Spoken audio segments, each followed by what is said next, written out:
800 subscribers! Yeah! Yes, and this is clearly not recorded immediately after the 700 subscriber video. What? No. What? No. Of course not. So, anyway, 800 subscribers! Thanks, guys! I mean, it was probably just a few days later, when I turn around and said, okay, let's see how many subscribers do I have, and it says over 800. I'm like, wait, what? 800? Just a few days ago, we just had 700. How is that even possible? I was like, well, yet it is. Yet it is. So, in honor of the 800, I will try to talk about something interesting. Something interesting.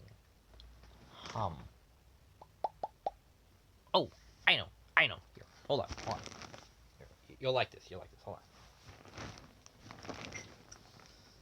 Where are you? Ah,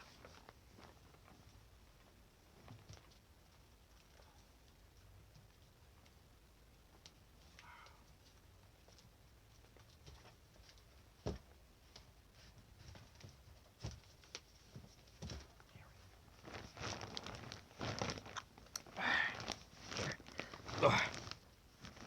Here we go. Okay.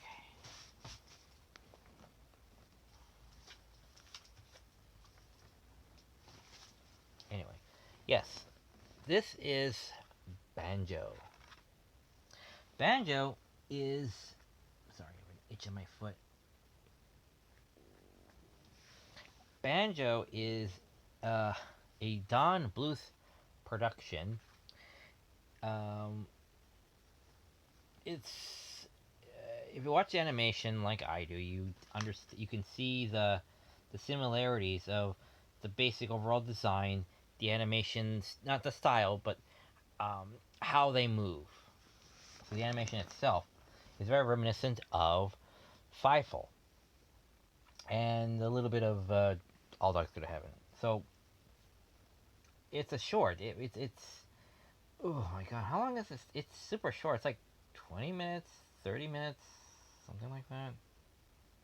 It's oh here we go, 27 minutes.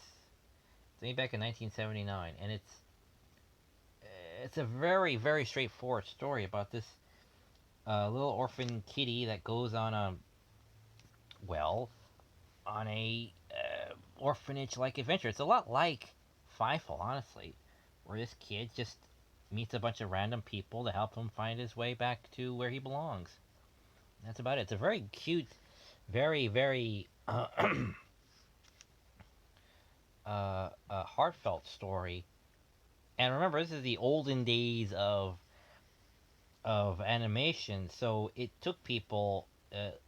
Okay, this was like a small house of the art. Okay, back in the day, you had a bunch of independent people, right, making a bunch of independent films. Now, since they had like jack money and they're living out of someone's like back bedroom or spare bedroom or garage, like this one, they had a small group of people doing this job that takes dozens, if not hundreds, of people. If like any animation industry ever, you have to have like hundreds of people doing remedial tasks, drawings, and this and that, and it's a whole song and dance. It's a whole production.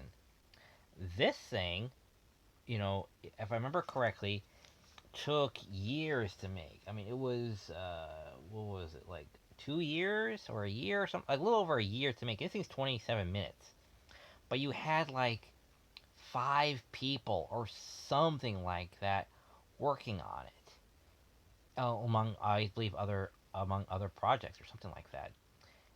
And it just shows you it's of good quality. I mean, look at the back here. Look at these pictures. Look at these. I don't know if you can see that well, but these are really good quality pictures. Not pictures, animation. It's not just some slapdash stuff like you would see on,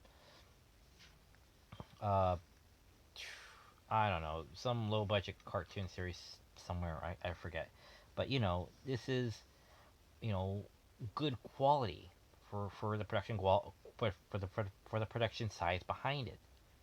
Now let's put that a bit in contrast to Edit and I. Edit and I was made by, I think they said 10 to 15 people in an apartment or something like that, in an apartment for about 5 years or something like that. And that's a feature length. That's an hour and a half or something roughly like that. And it's a full on story. I mean, I honestly thought it was like a holdover, a refuge from uh, um, Heavy Metal 2000. I mean, it's on par with that. It's really good. Granted, it's dubbed. Its the original dubbing is Russian, so it's kind of hard to constantly keep reading at the bottom. But it is a damn solid story, even though it starts off with no real introduction. It just starts, So no one really introduces themselves. They just talk, which is realistically more how people have conversations. They don't really do exposition or filler in real life. So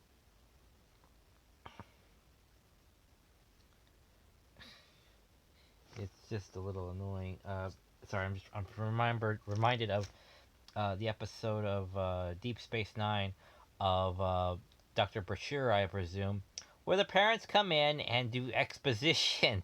It's like, but the three of you already know the secret. What's the point in spelling out the secret? Oh, so that the people hiding behind the corner can fully grasp what you were talking about. And it's like, that's stupid. Nobody does that. But they got to for the sake of the plot. So that the secret will be out so that people will do things. Blah, blah, blah. Anyway, so, another thing. So, yes. Uh, the Don Bluth's Banjo the Woodpile Cat is a highly recommended title. And as soon as I get my laptop, I'm going to start making a bunch of videos, um, dedicating, each video to each different uh, uh, little production. And I'll do the best I can with special effects and wipes and actual edits. So, yes, if you don't know who Don Bluth is, I highly recommend pretty much anything by Don Bluth. Okay, granted, Troll in Central Park is a little lacking, just a little. But yes, Pebble and the Penguin, Five Foot Goes West, particularly the first one, and to a greater extent the second one. Not really the TV series or the third and fourth one. I don't know that. Rockadoodle, that's pretty good. I love that back in the '90s. Rockadoodle. All Dogs Go to Heaven. One, two, possibly three. Christmas is a bit much, and whatever TV series there was, I honestly couldn't care. Uh, yes. So yeah, anything about Don Bluth would be awesome. Uh, so I want to say thank you, 800 subscribers. I cannot thank you all enough for giving me the time and day to for you to push that the like and subscribe button. So thank you all for that. And we're getting there slowly but surely. We're getting there. We'll probably get there before the end of the month at this rate. It's only the 20 what third now or something like that. It's ridiculous. But yeah, and we'll probably reach 1,000 by the end of April, if not at the beginning of May. It's gonna be ridiculous and all. And then I'll do the live reads, or Siri will do the live reads of Miraculous Ladybug in Heat. Yeah, I find it a really good progressive story fanfic for the series, honestly, because it's like, well, yeah, where else are you going to go with this? They're a bunch of teenagers. Eventually, at some point, hormones will play a factor in this. But I like it. It's really good. It's definitely not for the kids, so I'm going to have that, checked off. But it's a darn compelling story of the dynamic of how these characters interact, and it still feels within character, you know. Uh, the mating cycles of the miraculous. What? Okay. let's find out where that goes. And honestly, as far as it goes in the story, it's actually pretty good. It's very, you know, daytime soap opera. It's very good. It's very keeps you on the edge of your seat, kind of okay, what happens next? So the tension is always there. The suspense is always palpable. It's really good. So yeah, if we reach that point, I will do the live reads for each chapter, and hopefully they will not be striked by anything or anyone, and you can all enjoy them. The next really good read. That's I prefer them. That's why I put them up.